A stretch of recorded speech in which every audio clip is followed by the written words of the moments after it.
आज का हमारा टॉपिक है संज्ञा। सबसे पहले हम संज्ञा को समझते हैं। देखिए, हमारे समाज में जो कुछ भी हमें दिखाई देता है, सभी का कोई न कोई नाम होता है और नाम को ही हम संज्ञा कहते हैं। चाहे वो प्राणी हो, चाहे व्यक्ति हो, चाहे वस्तु हो। तो जो भी चीज़ें हमें दिखाई देती हैं और जो भी हम महसूस करते हैं, वो भी संज्ञा के ही अंतर्गत आते हैं। आगे हम बात करते हैं, एक लाइन में हम परिभाषा को देख लेते हैं कि किसी व्यक्ति, वस्तु, स्थान, प्राणी, गुण, भाव आदि के नाम को संज्ञा कहते हैं। एक लाइन में इसकी डेफिनेशन हो जाती है। वैसे हम सिंपल से समझ लेंगे कि समाज में जो कुछ भी हमें दिखाई देता है और उन सब का कोई न कोई नाम होता है, उनको हम संज्ञा कहते हैं। ठीक है, आगे हम बात करते हैं कि सबसे पहले हम समझ लेते हैं कि जैसे व्यक्ति, तो व्यक्तियों में कौन कौन से व्यक्तियों के नाम को संज्ञा कहते हैं। जो भी व्यक्तियों के नाम हो, राम है, मोहन है, सुरेश है, दिनेश है, महात्मा गांधी, जवाहरलाल नेहरू, जितने भी नाम हो, चाहे वो विशेष नाम हो चाहे जनरल नाम हो, वो सब संज्ञा के अंतर्गत आते हैं। अगला है हमारा वस्तुओं के नाम। वस्तुओं में जो कुछ भी हमें दिखाई देता है वो सब संज्ञा के अंतर्गत आएगा। ठीक है, जैसे कुर्सी, मेज, घड़ी, पंखा, कलम, किताब, सब संज्ञा के अंतर्गत आएंगे। अगला हमारा है स्थानों के नाम। स्थानों में चाहे वो छोटा स्थान हो, छोटे स्थान का नाम हो, चाहे वो बड़े स्थान का नाम हो, किसी गांव का नाम हो, वो भी संज्ञा के ही अंतर्गत आ, या बहुत बड़े शहर का नाम हो, या विदेश में किसी का नाम हो, विदेश में किसी बड़े शहर का नाम हो, देश का नाम हो, तो वो सब संज्ञा के अंतर्गत ही आएगा। अगला हमारा है प्राणियों के नाम। अब प्राणियों की बात करते हैं तो चाहे वो छोटा प्राणी हो, चाहे वो बहुत बड़ा प्राणी हो, वो सब संज्ञा के अंतर्गत ही आएंगे, तो सब संज्ञा कहलाएंगे। जैसे छिपकली है, चींटी है, ऊंट है, गधा है, घोड़ा है, सब संज्ञा के ही अंतर्गत आएंगे। अगली बात करते हैं हम गुणों के नाम। अब गुणों तो हमें दिखाई तो देते नहीं है, उनको हम महसूस कर सकते हैं, महसूस करके बता सकते हैं कि इसके अंदर अच्छाई है, इसके अंदर बुराई है, ऐसी महसूस किया जा सकता है, इसको देखा नहीं जा सकता है। तीन हमारी जो है, जैसे व्यक्ति, वस्तु, स्थान, इनको हम देखकर बता सकते हैं कि ये किसका नाम है। ये किताब है, ये किताब कॉपी है, ये चश्मा है, ये बोर्ड है ना। तो ये सारी चीज़ें हम देख के बता सकते हैं, या किसी व्यक्ति को देख के हम बता सकते हैं ये राम आ रहा है।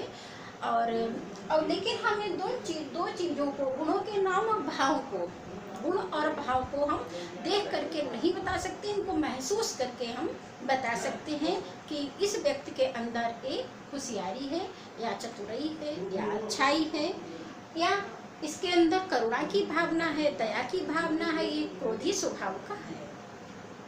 तो ये हमारे हो गए, कितने हो गए, व्यक्ति, वस्तु, स्थान, प्राणी, गुण और भाव, ये हमारे हो गए हैं। इनके नाम को संज्ञा कहते हैं। इन्हीं में सारी चीजें, सारी संज्ञाएं इन्हीं के अंतर्गत आ जाएंगी। अब हम बात करते हैं कि संज्ञा के प्रकार। संज्ञा 5 प्रकार की होती है। जैसे वैसे मुख्य रूप से तो संज्ञा 3 ही प्रकार की होती है, लेकिन जो 2 होती है, समूहवाचक और द्रव्यवाचक, वो जातिवाचक के अंतर्गत ही आते हैं। बहुत सी किताबों में आप लोग 3 ही लिखी देखोगे, लेकिन कभी कभार पूछ दिया जाता है तो ऑप्शन में आ जाता है, और 3 का ऑप्शन न होकर के 5 का आता है, तो हमें या 3 का भी आए 5 का है तो हमें 5 पे टिक करना है। ठीक है, 3 का ना आए 5 का है तो हमें 5 पे करना है। अगर 5 ना हो तो हमें 3 पर टिक करना होता है। तो मुख्य रूप से संज्ञा हमारी जो है 3 प्रकार की होती है, लेकिन जो 2 संज्ञाएं होती हैं वो जातिवाचक के अंतर्गत ही आती हैं। तो हम बात करते हैं सबसे पहली संज्ञा के प्रकार की, व्यक्तिवाचक संज्ञा। डेफिनेशन देखते हैं कि वे संज्ञा शब्द जो किसी विशेष व्यक्ति, स्थान अथवा वस्तु का बोध कराते हैं, व्यक्तिवाचक संज्ञा के अंतर्गत आते हैं। जैसे कृष्ण, यहाँ पे अगर मोहन होता, राम हो जाता, कुछ भी हो सकता था, क्योंकि एक विशेष नाम है। ठीक है, गंगा, गंगा क्या है, एक पर्टिकुलर, एक विशेष नाम है गंगा नदी का। सारी नदियों के नाम गंगा नहीं होते, गंगा एक ही होती है। ठीक है। जैसे यमुना हो जाता है, यहाँ पे कृष्णा हो जाता, महानदी हो जाता, कुछ भी हो सकता था। दिल्ली एक पर्टिकुलर स्थान का नाम है, एक विशेष नाम है। तो आगे हम बात करते हैं जातिवाचक संज्ञा की। जातिवाचक में क्या होता है कि वे संज्ञा शब्द जो किसी विशेष प्राणी या वस्तु की संपूर्ण जाति का बोध कराते हों। ठीक, जैसे लड़का हमने कहा, तो लड़का क्या है, सारे लड़के उसमें आ गए। ठीक है। अब व्यक्तिवाचक में क्या है कि खाली उसमें कृष्ण आया है या मोहन आया है या श्याम आया है, इस टाइप से आते हैं। तो इसमें जैसे हमने किताब कहा, तो किताब में क्या है कि सारी किताबों के नाम आ जाते हैं, चाहे वो गद्य की किताब हो, चाहे वो कहानी की किताब हो, चाहे वो एकांकी की किताब हो, चाहे वो उपन्यास की किताब हो, सारी किताबों का बोध कराते हैं। ठीक है। आगे है अगला भाववाचक संज्ञा। वे संज्ञा शब्द जो किसी विशेष व्यक्ति के गुण का बोध कराते हैं, भाववाचक संज्ञा के अंतर्गत आते हैं। अब हमने आपको बताया था कि दो ऐसी संज्ञाओं के प्रकार हैं, जैसे गुणवाचक और भाववाचक, सॉरी समूह गुणवाचक और भाववाचक। ये जो है वो सिर्फ महसूस किए जा सकते हैं, इनको देखा नहीं जा सकता है। तो हम बात करते हैं भाववाचक की। तो इसमें वे संज्ञा शब्द जो किसी विशेष व्यक्ति या वस्तु के गुण का बोध कराते हैं, वे भाववाचक संज्ञाएं कहलाते हैं। जैसे अच्छाई है, किसी के अंदर होती है अच्छाई, बाहर से दिखाई नहीं देती है, हम इसको महसूस करते हैं कि ये लड़का बहुत अच्छा है या इसके अंदर इतनी प्रकार की अच्छाइयाँ हैं। अगला है मिठास। किसी चीज़ को खा के हम खुद महसूस कर सकते हैं चीज़ मीठी है या खट्टी है। तो इस प्रकार के जितने भी हमारे भाव होते हैं वो सब हमारे भाववाचक संज्ञा के अंतर्गत आते हैं।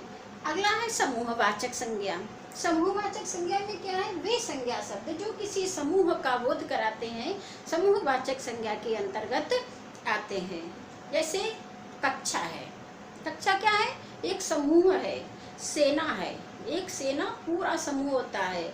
जुलूस है, जुलूस में 2 व्यक्ति 3 व्यक्ति नहीं होते हैं, बहुत सारे व्यक्ति होते हैं ना। दल है, दल में बहुत सारे व्यक्ति होते हैं। तो ये सब किसके अंतर्गत आते हैं, समूहवाचक संज्ञा के अंतर्गत। अगला है द्रव्यवाचक संज्ञा। तो वे संज्ञा शब्द जो किसी द्रव्य धातु या पदार्थ का बोध कराते हैं, द्रव्यवाचक संज्ञा कहलाते हैं। इसके अंतर्गत क्या क्या आते हैं, सोना है, चांदी है, तांबा है, लोहा है, दूध है, तेल है, ये सभी चीज़ें हमारी आती हैं द्रव्यवाचक संज्ञा के अंतर्गत। आप लोगों की समझ में आ गया होगा। और आज का टॉपिक यहीं तक है, और आगे हम मिलते हैं अगले नए टॉपिक के साथ में। थैंक्स।